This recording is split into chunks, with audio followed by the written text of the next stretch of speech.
ప్రజా ప్రతినిధి న్యూస్ కి స్వాగతం. సిద్దిపేట జిల్లా చేర్యాల మండల పరిధిలోని కడవేరుగు రెవెన్యూ పరిధిలోని పోతిరెడ్డిపల్లి గ్రామం నుండి హుస్నాబాద్ లో జరిగే కిసాన్ మేళాకు పెద్ద ఎత్తున రైతులు తరలి వెళ్లడం జరిగింది.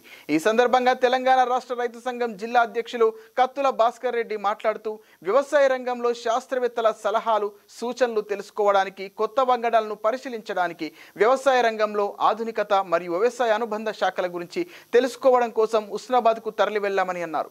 ఈ సందర్భంగా ఏఓఈ శ్రావ్య మాట్లాడుతూ రైతులకు వ్యవసాయంలో చోటు చేసుకున్న మార్పులు అధ్యయనం చేయడానికి హుస్నాబాద్ లో రైతు కిసాన్ మేళా ఉత్సవాలు ఉపయోగపడతాయని, ఆధునిక వ్యవసాయం గురించి శాస్త్రవేత్తలు తగిన సూచనలు సలహాలు ఇస్తారని, ఈ కార్యక్రమం వలన రైతులకు మేలు జరుగుతుందని అన్నారు.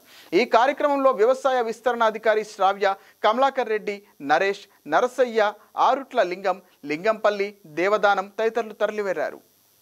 కడవేరు నుంచి పెద్ద ఎత్తున దాదాపు 30 మంది రైతులు మన యొక్క బస్సులో హుస్నాబాద్కు వెళ్లడం జరుగుతుంది. నిన్న ఇవాళ రేపు 3 రోజుల పాటు హుస్నాబాద్ లో రైతు యొక్క మహోత్సవం అనేది జరుగుతుంది. దీనికి మన పోతిరెడ్డిపల్లి నుంచి భారీ ఎత్తున ఈరోజు రైతులంతా కూడా వెళ్లడం జరుగుతుంది. అక్కడ జరిగేటువంటి 150 స్టాల్స్ కూడా ఏర్పాటు చేయడం జరిగింది.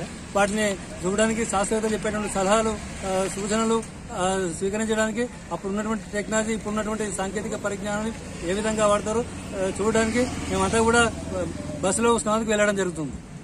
హుస్నాబాద్ లో మనకు పెద్ద ఎత్తున రైతు మహోత్సవం అనే కార్యక్రమం నిర్వహించబడుతుంది. అందుకుగానే మనం పోతిరెడ్డిపల్లి, కడవేరు గ్రామాల నుంచి మనము హుస్నాబాద్కి వెళ్లడం జరుగుతుంది. అందులో రైతు మహోత్సవంలో ముందుగా మనకు మిషనరీస్ కానీ, ఏమైనా టెక్నాలజీ పరంగా వచ్చిన మిషనరీస్ కానీ, అలా అదేవిధంగా కొత్త వంగడాలు కానీ, ఇట్లా క్రాప్ వెరైటీస్ అన్నీ కూడా మనం సైంటిస్టులతో ఉన్నటువంటి ప్రోగ్రామ్స్ అన్నింటినీ కూడా అవగాహన కల్పించుకోవడం కోసం మనం తరలి వెళ్లడం జరుగుతుంది. ఇందుకు గాను నాకు సహకరించిన రైతులందరికీ ధన్యవాదాలు.